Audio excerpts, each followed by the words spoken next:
남부에는 5에서 30mm입니다. 서울 현재 기온 26.6도입니다. 아나운서 배창복이었습니다. KBS 1라디오 정우종합 뉴스를 마칩니다. KBS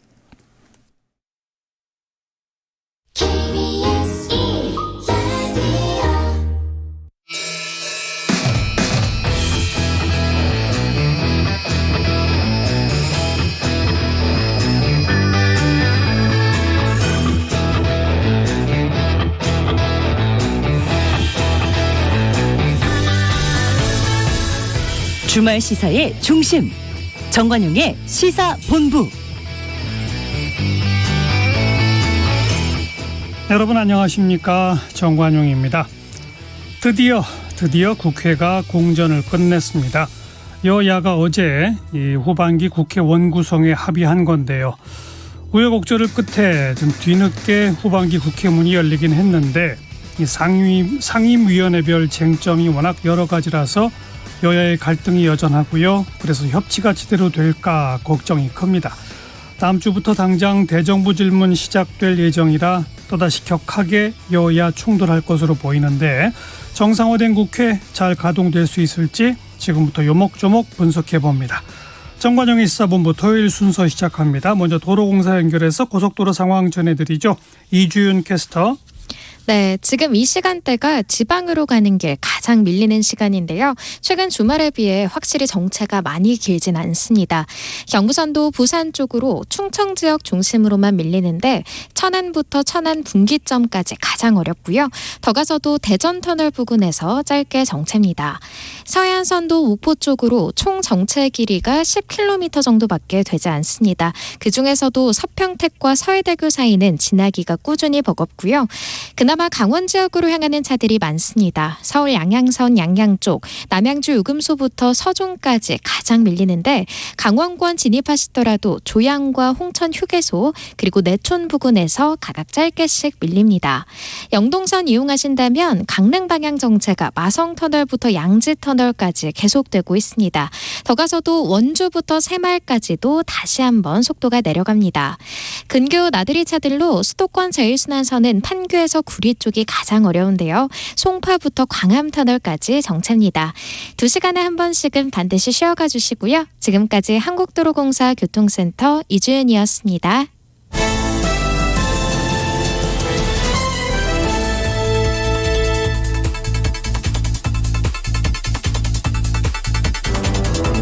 주간 뉴스 브리핑.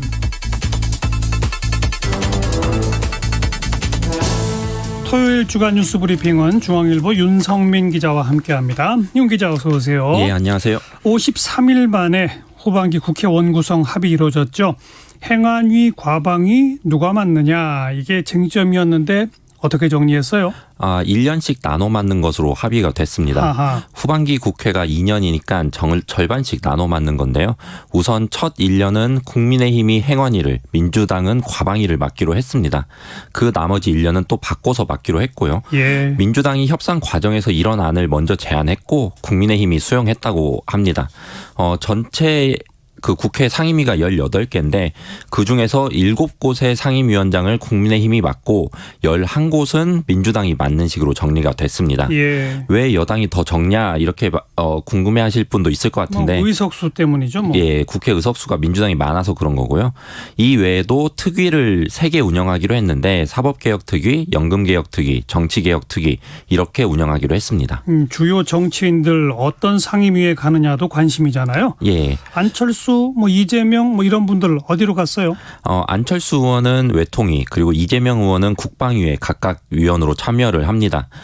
과거에도 보면 대선 후보급 정치인들은 외교안보 관련 상임위를 맡는 경우가 꽤 많았어요. 예. 대통령에겐 가장 중요한 이 역량 중에 하나가 외교안보 전문성이기 때문에 국회의원으로 활동할 때 외통위 아니면 국방위 또 그것도 아니면 정보위 이런 상임위 경험이 좋은 자산이 되기 때문인데 예. 문재인 전 대통령 같은 경우도 19대 국회에서 국방위 위원으로 활동하기도 했습니다. 그리고 이 외에 좀 흥미로운 점은 이재명 의원과 함께 서른 의원도 국방위에 속하게 됐습니다. 이게 왜 좀 흥미로운 점이냐면 서른 의원 같은 경우에는 이재명 의원을 계속 견제해가지고 좀 요즘에 주목을 받았었는데 이재명 의원을 견제하기 위해서 전당대회를 출마할 정도였잖아요. 1시간 간격으로 출마 선언을 했잖아요. 예. 그리고 이재명 의원을 향해서 지금도 계속 날선 비판을 해왔던 의원인데 그런데 같은 상임위에 앉게 됐습니다. 예. 또 법사위가 항상 핵심 상임위로 꼽히는데 전반기 국회처럼 민주당에선 철험회 회원들이 대거 합류를 했습니다. 김남국, 김의겸, 최강욱 의원 등이 법사위원이고 네. 그리고 국민의힘에서는 김도읍 의원이 법사위원장을 맡기로 했습니다. 이처럼 이제 원구성 합의되기 전에 일단 국회 일정은 정상화 시켰었잖아요. 예. 그래서 교섭단체 대표 연설을 진행했죠. 예. 먼저 박홍근 민주당 원내대표 교섭단체 대표 연설의 키워드가 뭐였습니까? 대통령 권력의 사유화는 반드시 대가를 치르게 된다. 이게 박홍근 원내대표의 교섭단체 연설의 핵심 발언이었습니다. 예. 박홍근 원내대표는 연설 초반부터 윤석열 정부의 인사 논란을 직격을 했습니다. 대통령 측근 챙기기는 도를 넘은 지 오래다 이렇게 비판을 했고 그리고 박근혜 정부 청와대의 문고리 3인방에 빗대서 윤석열 정부 대통령실은 이른바 검찰 출신 문고리 육상시에 의해 장악됐다. 뭐 이렇게 비판을 하기도 했습니다. 예. 그러면서 박근혜 정부 시절에 그 비선실세 최순실의 국정농단은 대통령 탄핵으로 이어졌다라고 한 건데 그러니까 일종의 말하자면 윤석열 대통령의 권력의 사유화를 지적하면서 탄핵 가능성을 언급한 겁니다. 그러네요. 국민의힘은 이 탄핵을 언급했다. 이거 자체에 좀 민감하게 반발을 했는데요. 허은하 국민의힘 수석 대변인은 과연 민주당은 협치 의지가 있는지 되묻고 싶다라고 비판을 했습니다. 권성동 국민의힘 원내대표의 대표 연설의 키워드는 또 뭡니까? 예, 바로 다음 날 또 했는데요. 권성동 원내대표는 문재인 정부 5년 내내 정치가 경제의 발목을 잡았다 이거였습니다. 그러니까 현 정부의 경제 위기를 문재인 정부 탓으로 돌린 건데요. 예. 권성동 원내대표는 연설에서 윤석열이란 그 이름은 4차례 언급했는데 이에 반해서 문재인이라는 이름은 16차례나 언급을 했습니다. 소득주도 성장 그리고 최저임금 인상 주 52시간제 이런 것들을 그 문재인 정부의 정책이었죠. 이런 것들을 하나하나 열거하면서 문재인 정부를 비판을 했고요. 예. 이에 대해서 박홍근 민주당 원내대표는 전 정부 탓만 할 게 아니라 집권 여당으로서 새로운 성과를 보여달라 이렇게 지적을 했습니다. 네. 이번 주에 기획재정부가 세제 개편안 여러 가지 내놨잖아요. 예. 법인세 인하, 종부세 인하 이런 등등 포함됐는데 이건 이제 야당이 협조가 있어야 되는데 야당 쪽 반응 나왔습니까? 예, 그 민주당은 윤석열 정부는 재벌과 초특급 부자의 민원을 해결하는 정부다 이렇게 비판을 했습니다. 김성한 민주당 정책위 의장이 기자 간담회를 열었는데요. 정부가 발표한 세제 개편안을 그 하나하나 이렇게 조목조목 비판을 했습니다. 우선 법인세부터 보면 이번 개편안의 핵심은 그 과표 기준 3천억 원 이상 기업의 법인세율을 25%에서 22%로 낮춰준다는 거거든요. 예. 김성한 의장은 그 과표 기준 3천억 원 이상 기업은 전체 법인 83만 개 중에서 84곳에 불과하다라고 설명을 했습니다. 전체로 보면 0.01% 있는데 0.01%에 불과한데 그 기업에게만 혜택을 주려고 세제 개편을 한 것이다 이렇게 지적을 한 겁니다. 그리고 권성동 원내대표가 우리나라에서 법인세율이 높아서 기업이 해외로 빠져나간다라고 말을 한 적이 있거든요. 예. 이에 대해서도 김성한 의장은 3천억 원 이상 이익을 내는 기업 중에서 해외로 빠져나간 기업 하나라도 대보라 이렇게 반박을 하기도 했습니다. 그리고 이번 세제 개편안에는 종부세 개편안도 담겼는데요. 그렇죠. 정부는 종부세 중과세율을 전면 폐지하기로 했고 그리고 과세 기준을 주택 수에서 주택 가격으로 바꾸겠다고 했습니다. 예. 그러니까 이렇게 되면 싼 주택을 여러 채 갖고 있어도 앞으로 종부세를 안 내거나 아니면 조금밖에 안 내도 된다는 건데 이에 대해서도 김성한 의장은 부동산 불로소득에 대한 감세는 동의하기 어렵다라고 지적을 했습니다. 야당이 이렇게 반대하면 국회에서 처리되기 쉽지 않겠네요. 예, 정부 원안 그대로 통과하기는 쉽지 않을 것으로 보이고요. 그 세제 개편안은 예산안과 이렇게 짝을 맞추는 법안이잖아요. 그렇죠. 세제 개편안은 세입이고 예산안은 세출이라 그런 건데 하반기 하반기에 논의해서 연말에 같이 국회를 통과하게 되잖아요. 세제 개편안도 그렇고 예산안도 국회가 합의를 해야 내년도에 실행이 되는 건데 예. 민주당이 169석으로 압도적인 다수당이다 보니까 이 하반기에 논의되는 과정에서 그 세제 개편안도 좀 바뀔 가능성이 있습니다. 수정이 불가피하다 그 얘기죠. 예.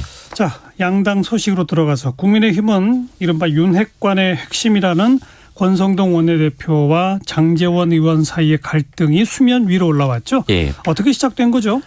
권성동 원내대표와 장제원 의원의 사이가 멀어졌다는 얘기는 사실 꽤 됐습니다. 기자들 사이에서는 그런 얘기가 꽤 돌았는데 겉으로는 드러나지 않았다 뿐이었죠. 그런데 지난 월요일에 장제원 의원이 권성동 원내대표를 공개적으로 비판을 했습니다. 대통령실의 사적 채용 논란에 대해서 권성동 원내대표가 지난주에 내가 추천했었다.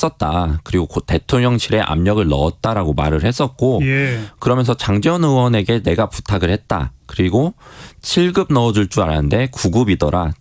최저임금보다 조금 더 받는다. 이런 식으로 말을 했었거든요. 맞아요. 여기에 대해서 장제원 의원이 월요일에 페이스북 글을 통해서 그 권성동 원내대표의 말씀이 거칠다라고 비판을 했던 겁니다. 그리고 권성동 원내대표는 자신이 그 장제원 의원한테 압력을 넣었다라고 말을 했는데 장제원 의원은 압력 받은 적 없다. 추천을 받았을 뿐이다라고 했습니다. 방금 언급한 그 권성동 원내대표의 사적 채용 관련 발언 이게 취업 준비생들 사이에서 논란이 크게 일었죠. 예. 그 윤석열 대통령과 인연이 있는 강릉의 한 통신설비 업체의 아들 우모 씨가 대통령실에 채용된 것으로 알려지면서 논란이 됐던 건데요. 예. 이에 대해서 권성동 의원이 자신이 방금 말씀드린 대로 자신이 추천했다라고 하면서 높은 자리도 아니고 행정요원 9급에 불과하다 이렇게 말을 했어요. 맞아요. 예, 이 부분이 좀 논란이 됐던 건데요. 9급 공무원을 준비하는 청년들도 많은데 9급을 너무 쉽게 얘기한다는 비판부터 그 취업 준비생들이 그 광고를 패러디해서 그 공무원 시험 합격은 권성동이다 이렇게 조롱하기도 했었습니다. 예. 결국 수요일에 그 페이스북을 통해서 그 권성동 원내대표가 송구하다. 특히 청년 여러분들께 상처를 주었다면 사과드린다라고 밝혔습니다. 네. 민주당으로 가서 민주당 전당대회 출마자 다 결정이 됐는데 당대표 선거에 나서겠다고 밝혔다가 자격이 안 돼서 거절당한 그 박지원 전 비대위원장의 발언 이게 이슈가 됐죠? 예, 바로 어제인데요. 그 박지원 전 비대위원장이 이데일리와 인터뷰에서 지난 재보궐 선거에서 이재명 의원이 자신을 공천해달라고 전화를 걸어서 압박을 했다 이렇게 밝힌 겁니다. 예. 그러면서 박지원 비대위원장이 뭐라고 했냐면 호출 그러니까 공천. 이 호출을 안 하면 그냥 공천을 안 해주면 손들고 나올 것 같아서 어쩔 수 없이 공천을 했다 이런 취지로 말을 했어요. 그리고 옳지 않은 판단에 대해서 지금까지도 후회한다라고 말을 한 건데 이 발언이 왜 주목이 되는 거냐면 이재명 의원 같은 경우에 지난 재보궐 선거에 개항을로 출마하면서 그때 당시에 논란이 있었잖아요. 출마하는 게 맞냐 논란이 있었는데 그 당시에 이재명 의원이 뭐라고 말했었냐면 당의 요청으로 출마한다 이렇게 설명을 했었거든요. 맞아요. 그런데 어제 박지원 전 비대위원장의 설명을 보면 그게 아니라 이재명 의원 본인이 나가고 싶어서 먼저 전화를 걸어서 나가게 해달라라고 요청했다는 거거든요. 그래서 비대위원회에서 공천 줘야 한다고 주장했다 이런 얘기인 거죠. 예. 그래서 지금 이재명 의원 본인은 이에 대해서 입장을 안 밝힌 상태인데 그 당권 주자 경쟁자인 강병원 의원 같은 경우에는 박 전 위원장의 그 폭로에 가세를 했습니다. 그 강병원 의원 같은 경우에는 페이스북에 이재명 의원의 셀프 무염치 공천에 전말이 드러났다라고 비판을 했습니다. 예. 또 관련된 얘기가 될 수도 있겠는데 지난 대선 때의 이슈 중 하나였던 성남의 그 백현동 아파트 개발 특혜 의혹 감사원이 감사 벌였잖아요. 예. 어제 그 결과가 나왔죠? 예. 핵심부터 좀 말씀드리면 성남시가 민간에 수천억 원대의 이익을 몰아준 특혜 사업이었다. 이게 감사원의 어제 발표의 결론이었습니다. 대선 때 논란이 많았었죠. 백현동 사업. 이에 대해서 정부가 처음으로 공식적으로 문제가 있었다라고 입장을 밝힌 겁니다. 그러네요. 백현동 개발에 대해서 좀 간단히 말씀드리면 성남시는 그 2015년에 백현동 연구원 부지를 자연녹지에서 준주거지역으로 용도를 4단계 상향해줬습니다. 예. 그래서 원래는 아파트를 지을 수 없는 땅이었는데 여기에 아파트를 짓도록 허가를 해준 겁니다. 그 당시 그러니까 2015년 당시에도 좀 특혜라는 의혹이 있었고 대선 때 이게 특혜다라고 그 국민의힘이 공세를 많이 펼쳤었죠. 그렇죠. 예. 감사원은 이런 용도 상향 조치에 대해서 부당하다라고 결론을 내렸습니다. 다만 용도 변경 과정에서 어떤 로비가 있었는지 이거는 이번 감사에서 확인이 안 됐고요. 그리고 용도를 변경할 때는 공공성을 확보하고자 성남도시개발공사가 개발 사업에 참여하고 이익을 받는 조건이 애초 조건이었어요. 그런데요. 그런데 성남시와 성남도시개발공사가 모두 이를 이행하지 않은 것으로 드러났거든요. 감사원은 단순히 이행하지 않은 것만 문제가 아니라 여기에 고의성이 있다라고 판단을 했습니다. 그 백현동 특혜 의혹 그 당시에 성남시장이 이재명 의원이지 않습니까? 예. 이번 감사원 감사 결과 보고서에 이재명 의원에 대한 내용이 언급됐어요? 감사원 그 감사 보고서에는 이재명이라는 이 실명이 언급되진 않았습니다. 대신 당시 시장이었기 때문에 시장이라는 그 명칭으로 계속 등장을 하는데 예. 이 사업의 결제 그리고 보고 대상자가 시장이었다라는 표현이 다수 언급이 됐습니다. 감사 과정에서는 당시 이재명 시장이 백현동 사업 추진 과정에 관심을 보였다는 성남시 직원의 진술도 나왔는데요. 이재명 시장이 잘 추진되고 있죠라고 물었다는 겁니다. 이를 진술한 성남시 과장의 얘기를 들어보면 당시 이재명 시장의 그런 말을 듣고 뭔가 사전에 얘기가 오가지 않았나라는 생각을 했다라고 감사원에 진술을 했다고 합니다. 네. 또 백현동 아파트 민간 임대를 일반 분양으로 전환할 때 당시 결제자가 이재명 시장이었다는 점도 감사원이 언급을 했습니다. 예. 이재명 의원 측은 입장문을 어제 냈는데요. 백현동 용도 변경 같은 경우에는 박근혜 정부가 요구한 사항을 성남시가 들어준 것이다. 성남시가 정부 요청을 이행한 것이 특혜라면 박근혜 정부는 특혜를 강요한 그 특혜 강요죄에 해당한다라고 반발을 했습니다. 중앙정부가 요청해서 지자체가 들어줬을 뿐이다라는 주장이네요. 예. 이 대목에 대해서는 감사원 그 감사 결과에 지금 아직 분명하게 밝히고 있지 않죠? 예, 맞습니다. 앞으로 또 진실 공방이 벌어지겠네요. 자, 윤석열 대통령 소식인데 윤 대통령 이번 주에 방한한 제닛 앨런 미국 재무장관을 만났죠? 예, 요새 달러 환율이 계속 오르고 있는데요. 윤 대통령은 옐런 장관을 만나서 외환시장 안정을 위한 실질적 협력 방안을 양국 당국이 깊이 있게 논의해 주기를 당부한다. 이렇게 밝혔습니다. 이게 어떤 의미가 있냐면 지난 5월에 한미 정상회담이 있었잖아요. 예. 그때 당시에 합의한 게 외환시장과 관련한 긴밀한 협의를 한다. 이런 내용이 있었거든요. 그렇죠. 이에 대해서 제닛 옐런 장관에게 다시 당부를 한 겁니다. 그리고 또 그 경제 금융 안보를 유독 강조를 했는데요. 예. 한미 안보 동맹이 정치 군사 안보와 산업 기술 안보를 넘어서 경제 금융 안보로 진화할 수 있을 것이다라고 윤 대통령이 말했습니다. 반면 이번 이 만남에서 대북 추가 제재 방안은 논의되지 않았습니다. 알겠습니다. 예. 뉴스 브리핑이었습니다. 중앙일보 윤성민 기자 수고하셨어요. 예, 감사합니다. 정관용의 시사본부 듣고 계십니다. 12시 28분 막 지났네요. 기상청과 교통정보센터 연결해서 날씨와 도로 상황 전해드립니다. 기상청의 박다효 씨. 네, 오늘 더위가 가장 심하다는 절기 대선인데요. 전국에 막바지 장맛비 소식이 있어서 더위는 주 초반부터 다시 심해지겠습니다. 비는 오후에 중부지방과 전라 서해안을 시작으로 밤에는 그 밖에 전국으로 확대하겠습니다. 대부분 내일 오후까지 이어지면서 10에서 50mm가 오겠고요. 경기 남부와 강원 영서 남부, 충청권은 최대 70mm가 내릴 수 있겠습니다. 중부지방을 중심으로 시간당 20mm의 강한 비가 예상돼 주의하셔야겠고요. 밤사이 충남 서해안과 전라권 해안, 제주도는 바람도 강하게 불겠습니다. 강원도의 비는 내일 밤까지도 오락가락 내리겠습니다. 오늘 한낮 기온은 서울이 28도, 광주 30도, 부산 27도 안팎으로 어제와 비슷하겠습니다. 지금 서울의 기온은 27도, 습도는 74%입니다. 날씨 정보였습니다. 이어서 이 시각 교통정보입니다. KBS 교통정보센터의 임초희 씨입니다. 네, 이 시각 교통정보입니다.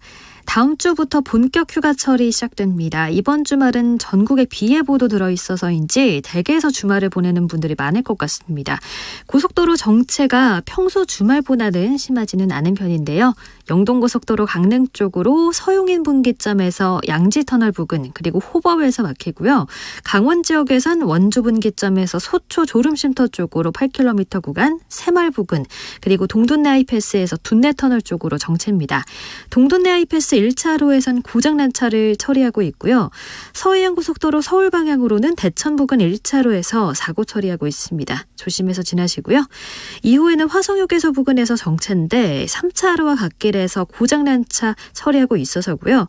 더 가서는 일찍에서 금천까지 밀립니다.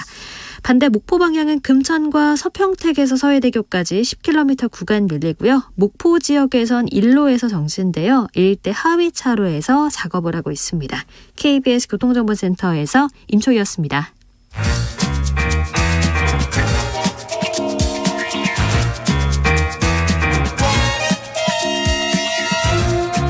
KBS 일라디오의 시계는 쉬지 않고 돌아갑니다. 주말 정오, 정관용의 시사본부. 새 정부 출범하고 대통령 임기 시작한 지 그리 오래되지 않았습니다만 지지율이 상당히 만만치가 않죠. 30%대 초반 이러다가 20%대로 떨어지는 것 아니냐 이런 얘기까지 나오고 있습니다.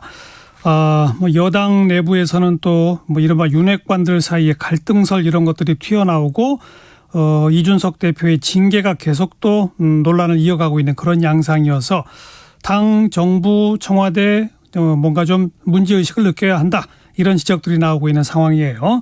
오늘은 이 국민의힘의 비전 전략 실장을 맡은 바 있죠. 김근식 경남대 교수 연결해 봅니다. 안녕하세요. 네, 안녕하세요. 오래간만입니다. 예. 우리 김 교수님 정치권 가시기 전에 정치평론도 많이 하시고 토론 프로도 많이 나오시고 그러셨잖아요. 네. 조금 객관적으로 지금 국민의힘 윤석열 대통령 상황이 어떤지 좀 진단해 보시죠. 왜 이렇게 지지율이 뚝뚝 떨어집니까? 예, 사실은 임기 초반에 이렇게 지지율이 하락하는 게 이례적인 현상은 분명히 맞고요. 그러니까요. 그리고 이제 대부분 새 정부가 출범했을 때 임기 초반에 이른바 허니문 기간이라고 해서 지지율이 올라가는 경우는 그 대통령 선거에서 그 후보를 찍지 않았던 사람들도 기대를 갖게 해야 되는 거거든요. 당연하죠. 예, 그렇게 해야 지지율이 올라가는 건데. 예. 지금 윤석열 대통령은 그 지지율 그때 3월 9일 날 선거 때 48.58%로 제가 알고 있습니다. 예.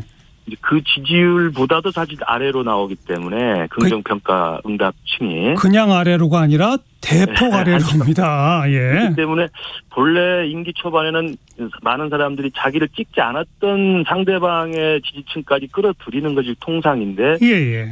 지금은 자기를 찍었던 분들도 지금 다시 지지를 철회하는 양상에서 지금 어느 때보다 심각한 상황이라고 보고요. 그러니까요. 가장 큰 이유는 제가 볼 때 바로 제가 금방 말씀드린 데서 추측할 수 있듯이 상대 후보를 찍었던 그 유권자들까지 끌어안을 수 있는 통합과 협치와 어떤 비전의 모습들을 보여주는데 아직은 좀 부족하지 않았느냐. 이게 좀 가장 큰 것 같습니다. 예, 통합, 협치 그리고 미래 비전을 못 보여주고 있다. 네네. 그 통합 협치를 못하는 어떤 제일 대표적인 상징이 뭘까요? 국회 원구성 하는데 53일 걸려서 어제서야 타결됐다 이런 걸까요? 어떤 걸까요? 그럼 각각의 어떤 정치적 이슈와 또는 정치적인 돌발된 어떤 그 이슈에 대해서 여야가 힘겨루기 하고 싸우고 갈등하는 것도 있겠습니다만. 예. 가장 크게는 대통령으로서는 사실은 정치를 시작한 지 얼마 되지 않은 그 대통령입니다만. 예. 대통령이 되는 순간은 사실은 가장 정치적이어야 되거든요.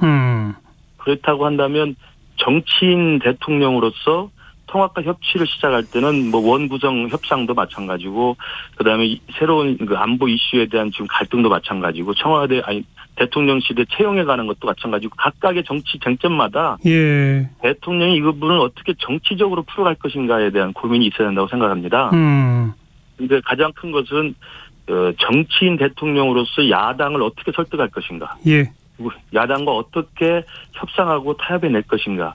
이런 것들을 사실은 여당의 원내 대표부에만 남겨둘 게 아니라 예. 대통령도 적극적으로 소통하고 적극적으로 메시지를 보내고 그런 정치의 엄중함과 정치인 대통령으로서의 어떤 그 화법이라고 할까요? 예. 또는 그 언행이라고 할까? 이런 것들을 좀 보여줘야 되는데 아직도 우리 윤석열 대통령께서는 지금 정치 시작한 지 얼마 안 돼서 그런지 모르겠습니다만 후보로서 당선이 돼서 대통령이 되는 순간 사실 후보 때와는 다른 모습을 보여줘야 되거든요. 예. 그런 모습이 아직은 조금 좀 배워가는 과정이 아닌가 싶습니다. 각종 정치 현안에 대해서 아침에 출근길에 기자들 질문 받으면 대통령의 정치 현안에 대한 답변은 거의 대부분 헌법과 법률에 따라 요거밖에 없더라고요.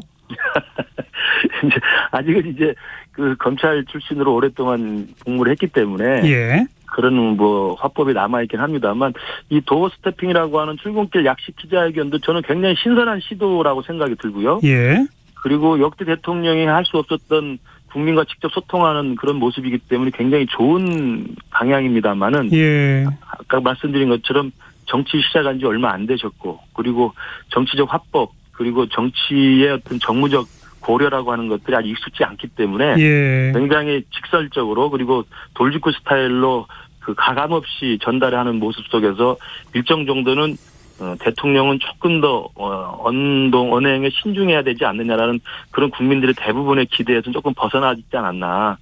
그다음 이건 이제 평가는 좀 엇갈립니다만 예. 그런 소탈하고 직설적인 표현이 마음에 든다는 분들도 있고요. 예. 또는 아니면 대통령은 조금 더 이 발언이라든지 또는 언동에 있어서 상당히 좀 자제하고 정제된 발언들을 해야 한다고 주문하는 사람도 있는 것 같아서 그런 것들을 다 듣고 지금 대통령이 배워가는 과정이라 생각하고 좀 나아지고 있다고 생각을 하고 있습니다. 근데 이게 단지 화법의 문제인가라는 질문을 던지지 않을 수가 없는 게 문재인 정부도 결과적으로는 여야 협치 뭐 제대로 못했습니다마는 집권 초에 문 대통령은 당선되자마자 그 다음날 야당 당선을 찾아갔고 취임하고 바로 얼마 안 돼가지고 여야 원내대표를 전부 청와대로 불러가지고 뭐 생맥주도 한잔하고 이런 모습들이 있었는데 지금 윤석열 정부는 그런 야당을 향해 다가가는 모습이 전혀 없지 않나요?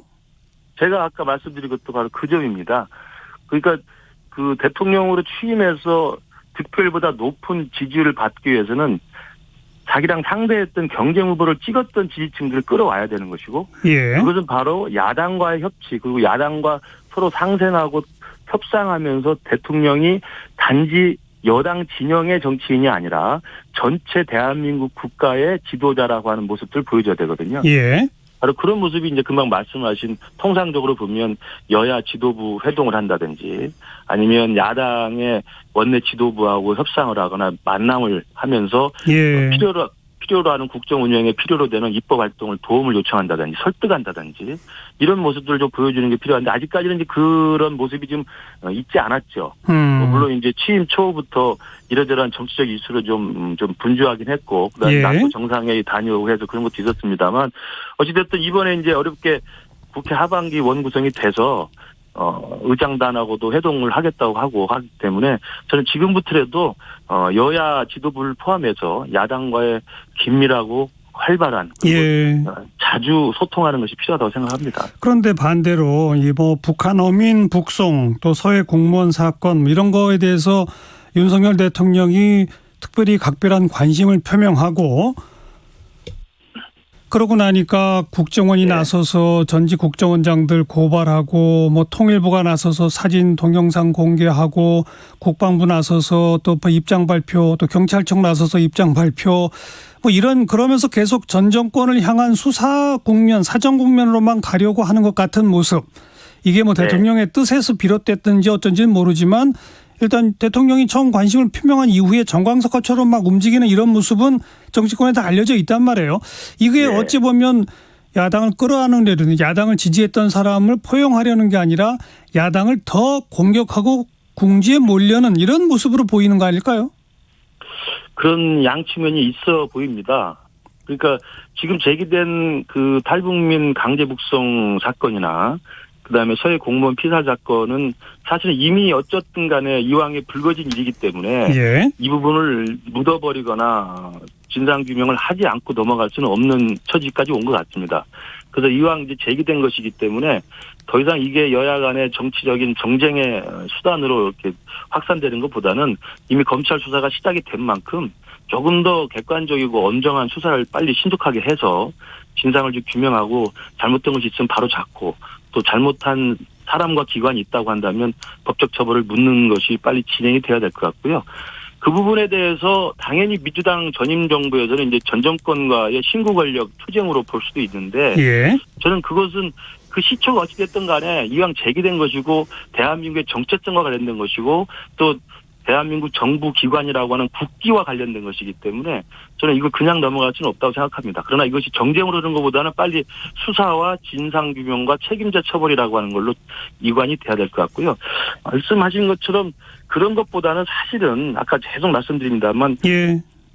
대통령을 뽑지 않았던 사람을 끌어안기 위한 이 통합과 협치의 모습을 하기 위해서는 그런 전 정권의 잘못된 것들 바로잡는 것도 필요하지만 일단은 상대방 후보를 찍었던 사람까지 끌어안을 수 있는 그런 포용의 모습들을 보여주는 게 필요한데 예. 그런 정치적 어떤 필요성이 비한다면 지금 전임 정권과 관련된 이 두 가지 사건이 크게 확대되는 건 바람직하지 않다고 보고요. 저는 그런 맥락에서 본다면 지금이라도 대통령께서 그것은 검찰이나 수사기관의 그 시스템대로 돌아가도록 그냥 지켜보면 될 것이고 예. 지금 필요한 것은 모든 국민들이 다 기대를 갖고 바라볼 수 있는 새로운 비전, 국정 5년 동안 어떤 방향을 할 것인가에 대한 어떤 구체적인 예. 모습 이런 것들을 보여주는 것도 같이 병행해야 되지 않나 생각합니다. 근데 지금 김 교수의 이게 논리는 이왕 불거졌으니 이걸 정치적으로 확대되는 건 안 좋다. 그냥 사정기관에 맡기자 이 말씀인데 사정기관의 수사가 진행되면 진행된 그 칼끝이 뭐 전직 국정원장을 넘어 청와대 관계자를 넘어 대통령으로 향하면 정쟁이 안 될 수가 없는 거 아닙니까? 근데 그 부분은 그 사실은 그 사법 시스템에 의해서 진상이 그렇게 나타난다고 한다면 그건 그냥 넘어갈 수는 없죠. 그러니까 왜냐하면 예. 저는 제 개인적으로 저도 뭐 안보 전문가라고 생각하고 있습니다만 이 서해 공무원 피살 사건이나 탈북 어민 강제 북송 사건이 정말 지금 국민의힘이나 이 윤석열 정부 쪽에서 이야기한 대로 그런 의혹들이 사실이라고 한다면 이건 사실은 묵과할 수 없는 일이거든요. 그러니까 예. 과거에 군사정권 때 이른바 총풍, 북풍 이런 그 이른바 북한을 이용한 정치적 활용의 어떤 악용된 사례들이 있지 않습니까? 예. 그와 똑같은 식으로 만약에 과거에 문재인 정부가 진보 정권이 북한을 이용하거나 또 북한의 우리 국민이나 우리 대한민국의 기본적인 국가기관으로서의 본령을 저버렸거나 이런 일이 있다고 한다면 이건 그냥 넘어갈 수는 없다고 생각합니다. 자, 그 여론조사에서 대통령 지지 안 하는 이유를 물어보면 제일 1번으로 나오는 게 인사 문제인데 김 교수는 예. 인사를 어떻게 보세요? 예, 뭐 저는 뭐 개인적으로 저도 국민의힘 소속입니다만 그 전임 정부 5년이 잘못됐다는 국민의 엄중한 심판 때문에 정권을 교체시킨 거 아닙니까? 예. 그러면 새롭게 교체된 새 정부의 일기 내각이나 대통령실의 구성은 제가 볼 때 일단 정치인 중심으로 따는 게 저는 바람직하다고 생각합니다. 예. 왜냐하면 대통령이 생각하는 정권 교체된 새로운 정부의 5년의 어떤 국정 목표 또 국정의 방향들을 그래도 그 당에서 같이 고민을 했고 정치적으로 계속 고민해왔고 준비해왔던 그런 분들 중심으로 스크럼을 짜서 예. 대통령실의 비서실장이나 수석들도 정치적 경험과 능력과 정무적 감각에 좀 많으신 분들로 좀 비중 있는 분으로 채우고 예. 내각도 상당 부분은 정치인들이 내각에 들어가서 대통령의 뜻을 따라서 대통령이 원하는 5년 동안의 새로운 임기를 어떻게 시작할 것인가에 대한 그 공무원 조직, 정부 조직에 대한 사실 일종의 군기잡기를 해야 되는 거거든요. 예. 그런 면에서 본다면 조금 그 방향과는 좀 다른 방향으로 가지 않았나 이런 아쉬움은 있습니다. 예. 특히 대통령의 지지율이 이렇게 급전직하하면 제1차적 책임은 대통령실에 있는 거죠? 그렇습니다.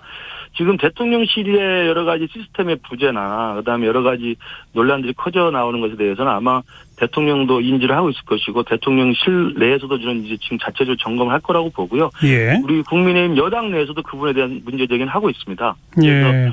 지금 비서실장이 보이지 않는다, 수석들이 보이지 않는다 이런 것들도 대통령실이 대통령을 보좌하고 지원하는 업무를 하는 건데 대통령에 대한 지원과 보좌가 과연 제대로 되고 있느냐. 예. 가장 중요한 것은 저는 집권 초반에는 대통령을 모시고 5년 동안 어떤 국정을 운영할 것인가에 대한 국민들에게 선명한 모습을 보여줘야 되는데 이 부분이 아직 안 되고 있고요. 예. 두 번째는 대통령이 무언가 잘못할 수도 있고 아니면 그 방향을 잘못 잡을 수도 있는 거 아니겠습니까?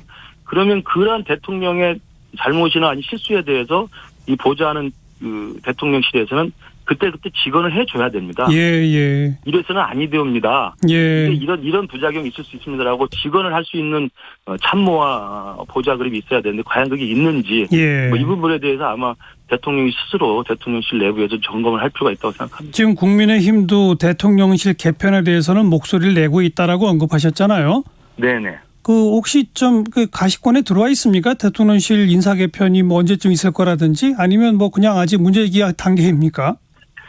여기저기서 이제 이러저러한 직간접적인 통로를 통해서 문제 제기가 되고 있는 정도라고 생각합니다. 그리고 결국은 대통령이 결단할 문제이고요. 예. 대통령실에 만약에 재편이나 개편한다는 것도 결국 대통령의 고유 권한이기 때문에 예. 대통령께서 그런 고민들을 시작을 하신다면 그런 고민 끝에 또 새로운 방향 전환이 필요한 시점이 있다고 한다면 아시다시피 이명박 정부 초기에도 높은 지지율로 당선이 됐습니다만 광우병 사태로 인해서 취임 4개월여 만에 아마 대통령 비서실장부터 전 수석들 다 전면 개편했죠. 있습니다. 예. 그럴 필요성은 국민의힘도 지금 인정하고 촉구하고 있다. 이렇게 말씀 들으면 되겠고. 네네. 그런데 국민의힘은 지금 이준석 대표 징계, 이준석 대표는 전국을 돌면서 당원들과의 직접 접촉, 그러면서 차기 당권 주자의 지지도는 1등 달리고 있고 예. 그런가 하면 권성동, 장제원 이 두 분은 막 싸운다는 얘기가 들리고 진짜 싸우고 있나요? 당 내부 사정은 정확하게 알지 못합니다. 그러나 이제 국민들에게 보기엔 굉장히 민망하고 죄송하죠. 그러니까 대통령 초기 지지도가 지금 떨어지고 있는 이런 안타까운 상황임에도 불구하고 예. 대통령과 함께 대통령의 뜻을 따라서 국정 운영을 좀 지원해야 될, 보좌해야 될 집권 여당이 내부 갈등에 지금 쌓여 있기 때문에 예. 그 누구의 책임 여하를 떠나서 상당히 이건 국민들한테 송구하다는 말씀을 먼저 드려야 되고요. 예. 특히나 저는 권성동 원내대표나 장제원 의원이나 이른바 친윤 핵관이라고 불리는 분들의 일종의 권력 갈등 같은 모습으로 비춰지는 것은 실상은 그게 아닐 수도 있겠으나 언론에 자꾸 이렇게 비춰지는 것 자체가 누구의 책임 여하를 떠나서 그 부분도 저는 핵관으로서의 본분에 맞지 않다고 생각합니다. 대통령과 가깝고 또 대통령의 의중을 누구보다 잘 알고 대통령의 수시로 소통할 수 있는 분이면 지금의 대통령 지지율의 하락에 대해서 무엇보다도 가장 먼저 조언하고 정말 마음을 다해서 잘 될 수 있도록 도와주는 그런 모습들을 보여주고 국민들에게 어떻게 다가갈지를 설명을 해야 되는데 그 두 분 사이에 갈등이 있는 것을 비춰지면 이게 어떻게 하겠습니까? 예. 그래서 전 핵관으로 불리우신 분들은 핵관에 맞는 우리 핵관으로서의 본령의 역할들을 해야 되는데 핵관이라고 불리기만 하고 있지 오히려 핵관과는 다른 모습으로 비추고 있어서 좀 안타깝습니다. 사실이 진짜 그런지 모르지만 권력 갈등으로 비추어지는 모습 이런 식의 표현을 사용하셨는데 네네. 반대로 갈등이 워낙 세기 때문에 안 드러나려고 해도 드러나는 거 아니에요? 집권 여당이 그렇게 해서는 안 되죠. 집권 여당은 만약에 내부에 각자가 생각하는 차기 당 대표 리더십에 대한 그림이 다르다 할지라도 그건 이렇게 드러나게 하는 건 정치가 아니죠. 또 그럴 시기도 아니지 않습니까? 지금은 이준석 대표가 어쨌든 중징계를 받아서 당 대표로서의 직무는 정지된 상태입니다만 6개월 뒤에 어떻게 될지는 아직도 모르는 상황입니다. 그래서 6개월 뒤에나 있을 수 있는 그러한 어떤 차기 당대표에 관한 것들을 물밑에서 조용히 준비하고 개인적으로 또는 그룹 차원에서 준비하면 되는 것이지 아직도 남아있는 이 직무정지 상태, 고리가 아닌 직무정지 상태 이 당대표의 불안한 리더십에 대해서 차기 당권을 놓고 이렇게 노골적으로 수면 위에 드러나서 이야기하는 건 바람직하지 않은 정치 행위라고 생각하고요. 그리고 이준석 대표의 중징계에 대해서도 마찬가지 생각합니다. 이준석 대표가 과연 뇌를 번 측면이 있는 것인지 이준석 대표가 스스로 자초한 것인지 아니면 정말 핵관이라고 하는 또는 친윤계라고 하는 그룹에서 이준석 대표를 무리하게 끌어내리려고 정말 과도하게 한 것인지 평가는 결국 국민들이 판단하게 되어 있습니다. 그리고 그것은 앞으로 남아있는 6개월 동안의 결과가 어떻게 나오냐에 따라서 민심이 결국은 결론을 낼 거라고 보고요. 그 과정에서 이준석 대표는 과거와는 다른 지금 자맹하는 경청 모드 그다음에 민심을 이렇게 들어가는 순회하는 그런 방향으로 가고 있고요. 그리고 이제 경찰 수사가 남아있기 때문에 경찰 수사의 향방에 따라서 정치적 생명이 끝날 수도 있고 다시 복귀가 가능할 수도 있는 상황이고요. 그리고 또 하나는 대통령 지지율과 집권 여당의 지지율이 어떻게 되느냐에 따라서 이 세 가지 변수가 앞으로 남은 이준석 대표 이 징계 기간 동안 어떻게 진행되느냐에 따라서는 예. 사실은 아무도 알 수 없는 상황입니다. 그렇다면 아하. 일단 민심만 바라보고 국민 여론만 바라보고 그리고 윤석열 정부의 정말 성공을 위해서만 집권 여당은 다 힘을 합쳐서 일치단결을 해야 되는데 그렇지 않은 모습이 각자의 계산 속에서 드러나니까 예. 국민들이 볼 때는 좀 불편하죠. 당 안에서도 논란이 많던데 윤리위원회가 지금 수사 중인 사건을 당원권 정지 6개월. 근데 김성태 네. 전 의원처럼 대법원 확정 판결 유죄 확정된 분은 당원권 정지 3개월. 이게 형평성에 맞느냐라는 문제제기는 어떻게 보세요? 예, 그것은 일단 액면으로 놓고 보면 형평성에서는 좀 그 윤리가 설명할 필요는 있다고 보여지는데요. 근데 이준석 대표에 대한 그 당원권 정지 6개월은 그 윤리위원회에서도 결정 내릴 때 근거가 그것이었습니다. 품위 유지 의무 위반이었습니다. 예, 예. 그러니까 이게 사법 처리의 유죄 판결을 여부를 떠나서 당의 대표로서 증거 인멸이라든지 아니면 그런 지금 구속 수감되어 있는 사기 혐의로 구속 수감되어 있는 사람과의 만난 일이라든지 접대를 받은 일이라든지 아니면 만나서 무슨 각서를 썼다든지 이런 것 자체가 유무죄의 판결 여부를 떠나서 품위 유지를 하는데 좀 위반되지 않았느냐 이런 평가이기 때문에 또 그럴 수도 있다고 또 이해하는 측면도 있을 것 같습니다. 알겠습니다. 당도 청와대도 뭔가 큰 변화가 필요하다. 이제 변화가 지금 시작돼야 한다 이 말씀인데 언제쯤 기대할 수 있을까요? 결국 당은 이제 그래도 일단은 기존의 일각에서는 조기 전당대회 또 비대위 체제까지 거론이 됐습니다만 어쨌든 당대표 고리가 아닌 직무대행 체제로 정리가 돼서 일단 원톱으로 진행이 되고 있으니까요. 좀 더 단합된 모습을 보이는 게 필요하고요. 이제 대통령께서 남은 이제 이 지지율의 반등을 위해서 정말 제대로 된 그리고 이제는 검찰총장 출신이 아닌 정치인 윤석열 대통령으로서 알겠습니다. 대통령실을 확실하게 좀 제대로 가다듬을 수 있는 그런 새로운 모습과 변화가 필요하다고 생각합니다. 자, 국민의힘 비전 전략실장 지내신 바 있는 김근식 경남대 교수였습니다. 고맙습니다. 네, 감사합니다. 네, 정관용의 시사본부 1부 마무리 짓겠습니다. 들국화의 제발 잠깐 들으시고요. 1시 2부에 다시 뵙죠.